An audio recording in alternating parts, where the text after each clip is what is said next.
Hi YouTube. I just want to touch on a couple points before we start the video, and yes, I realize that my videos are long enough, so I'm just adding time to it. But I want to link a couple of videos in the description box. I want to link a discussion from Silver Slacker that I watched last night on the Saltwater croc, and I want to link a video from Mr. Silver Monster who actually has it in hand, and he set it to music the way that he does, and it looks fantastic. Now this is clearly a case of yet another silver bullion coin that looks so much better in hand than it does from the picture that they the promo picture that they had used. Okay, and there's a 1 million mintage on these, and the only question at the time was, what are they going to price these at? Well, it turns out they're priced extremely well. I saw that Provident Metals has a great price on these, and I saw that on Silver Slacker's video yesterday. And what you're going to end up seeing is that, first of all, I don't see how you can lose on these. You know, the first in a series, but also, you know, you have the lower price of silver combined with an exciting bullion offer at the same time, and that's priced extremely well. Now, if you're going in expecting Lunar Series quality, you know, I'm not sure that you're going to see that necessarily, but the thing is, it's priced accordingly. And what you're going to see is these have been selling extremely well. And as they get closer to the 1 million mark sold, you're going to end up seeing the premium start to creep up at the bullion dealers. And I'm not trying to, you know, tell anybody you have to rush out and buy right now. I'm just telling you the simple fact is that as these get closer to selling out, you're going to see the premium increase. Now, are these a home run along the lines of, I don't know, pick up, you know, the Wolf, I guess people are throwing out there, or the Zombuck Walker? No, I don't believe so. You know, with a million mintage, that's an awful lot of coins, okay? But are you going to see the premium rise on these? Absolutely. I believe that wholeheartedly, okay? So, you know, do your own diligence, but if you're looking for something to buy, I don't see how you can go wrong with these. The second thing I wanted to bring up is, first of all, I wanted to thank you guys for watching my Silver and Gold, the Big Payoff video. That was something that I was extremely excited to do. You know, I had known for a while that I was going to climb Camel's Hump as soon as I could. And the metaphor worked perfectly for me. It was something that just clicked in my mind, and I was really excited to do it. And I was very disappointed with myself because I feel like I whiffed on the video. You know, the hike itself was absolutely exhausting. I mean, I was so depleted by the time I got to the top.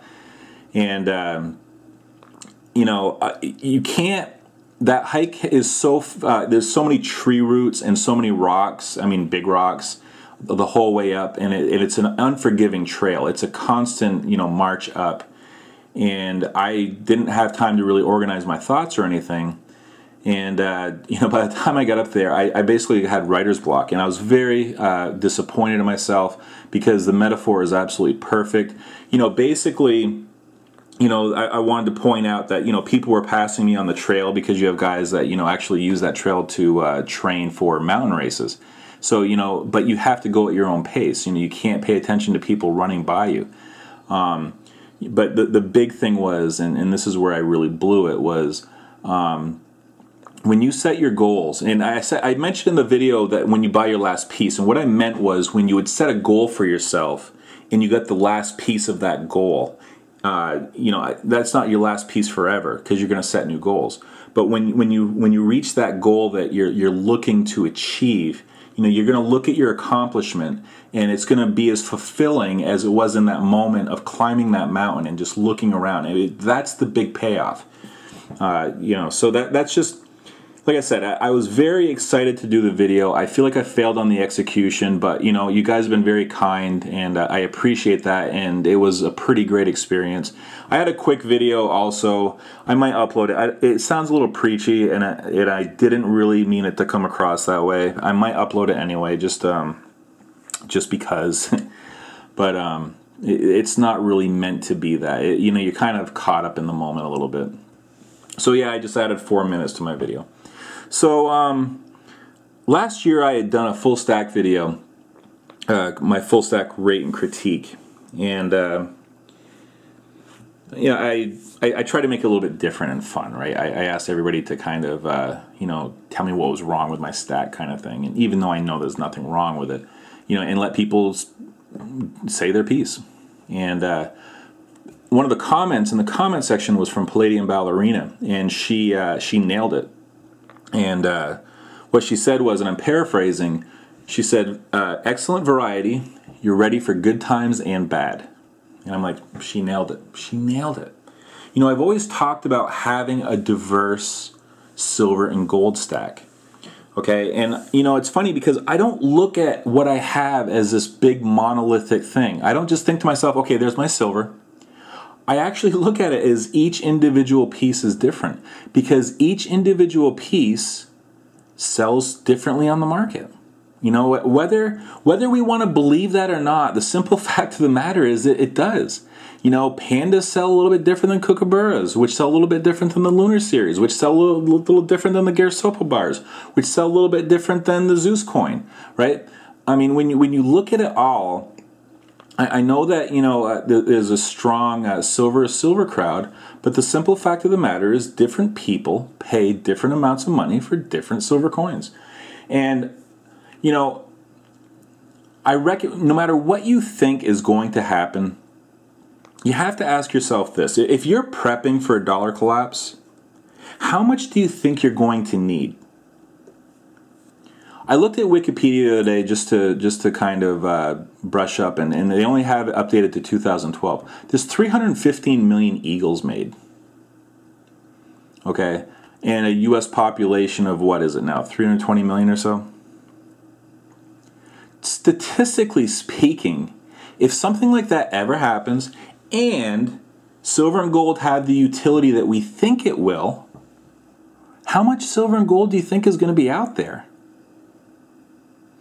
The answer is not a lot. So once you have your base stack established, once you have, you know, a fair amount of eagles, and, you know, people ask me, well, what is that fair amount? A couple hundred, I would think. You know, maybe 300 between eagles and 300 ounces between eagles and, say, 90% silver. I mean, you would literally, I mean, we're not trying to be the, you know, the kingpin of the Mad Max underworld here, right? I mean, it's just meant for survival. Okay. Well, what types of silver and gold do well in good times? Well, I think things like this. You know, I think buying this over, say, a half-ounce gold eagle, I think is going to serve me well. And yes, you have to have the economy doing, it doesn't have to be well. We're learning this now, right? If things continue as they are, and I'm starting to honestly see that, and I'm starting to believe that what you're seeing is going to continue to play itself out, and that's the widening wealth gap. I think the actions of the Fed are meant to preserve the wealth of the wealthy. And that's certainly how it's playing out. And basically what it says is they're going to pull out all the stops to make sure that the wealthy don't lose their money. I mean, certainly the data backs that up. No matter how you want to slice it, the wealth gap has never been wider. Okay? So what do wealthy people buy? Do you think Bill Gates, you know, look, I know we like to pick on these guys and, you know, Warren Buffett and Bill Gates, and they certainly publicly say, you know, bad things about silver and gold. But honestly, I'd be willing to bet anything that both of them have some of each. Okay? And if you don't want to use them as an example, pick any wealthy guy. But what do the wealthy buy? They buy museum quality numismatics. Okay, and I know that numismatics are a bit of a touchy subject because, you know, most of us are just straight bullion people or semi-numismatic. But at a certain point, what I would like to do is I would kind of like to basically buy like the wealthy do. And that is, I will be shifting gears a little bit here, and I will be buying some pre-33 gold in high grades, to the best of my ability. Now, Big Silver One has been doing fantastic videos on numismatics, and you know, I really appreciate the work that he puts into that because, you know, I have a lot to learn in that arena. Okay, if I'm ever lucky enough to be sitting at a dinner table with Big Silver One and Argent Agent, they're both going to think that something's wrong with me, okay? Because I'm going to be as talkative as Silver Siren in mime school during that whole conversation. I'm just going to sit there and listen, okay? Because I realized that Argent Agent forgot more about numismatics this morning brushing his teeth than I'll ever know. I get that. That's why I listen to these guys, okay? Because I know that this is something that's going to be important to me to have as part of my, I call it my forever stack, stuff that I probably will never sell. And yes, that'll include some high-grade double eagles, some probably Liberty Head. Those are my favorite. But I feel like I feel strongly that those will continue to perform well. And Big Silver One, I mean, he did a great video where he basically talked about how numismatic coins have outperformed everything. Okay, and he's right. They've outperformed stocks, bonds, everything. Go back as far as you want. Okay, and that's because that's where the wealthy put their money. And the wealthy are going to stay wealthy. So yeah, I'm going to have my lower premium stuff. I'm going to have my high. Now, as far as modern numismatics, yes, I will dabble there too. Now, people get very binary, right? And it always cracks me up because you'll hear it all the time, whether it's in the chats or whether it's in videos. Any piece today will only be worth spot in a few years. Any, right? It'll all just be worth spot. And it's like, geez, guys, no, absolutely not. That's as ridiculous as me saying that everything will have a huge premium down the road, right? The truth lies somewhere in the middle. There are going to be winners and losers. You have to be careful. There's no question. Let me just be as crystal clear as I can be here. You got to be careful with modern offerings, okay? A lot of the stuff that's coming out of the gate at $100 a pop, there's some real danger there. You have to be smart about what you're buying.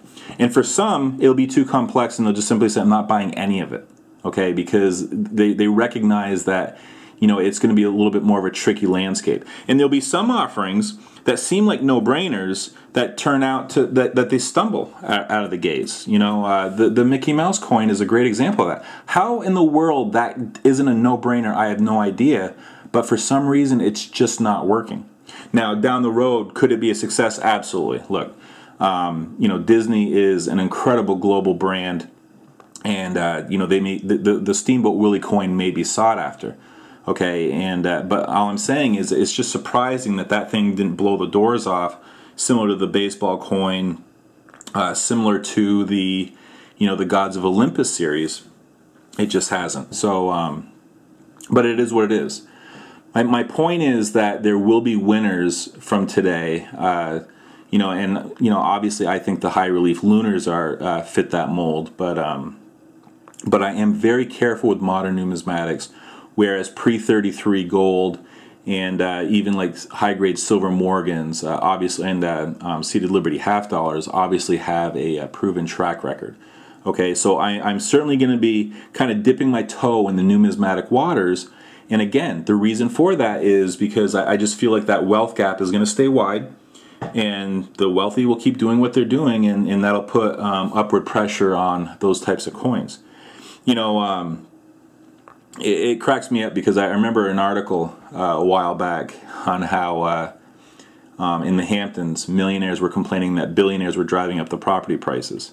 And, you know, they got to put their money somewhere, and they always go for quality. And I think that's what you're going to end up seeing is you're going to see them, you know, chasing these museum quality, you know, key date. And honestly, I'll be buying common dates too. I mean, trust me, I'm not spending $40,000 on a coin here, but I'll be looking for fair priced pre-33 gold, and it's something that I'm really looking forward to transitioning to. And yeah, it's not forever, but you know, I've definitely had phases the entire time that I've built up my my silver and gold stack, my investment. And this is just going to be my latest phase. And no, I'm not trying to convince anybody. I'm just talking to you about, you know, my thought process here. So, all right, we're going long here. So, I'll talk to you later. Hopefully, this generates some discussion. So, all right, bye.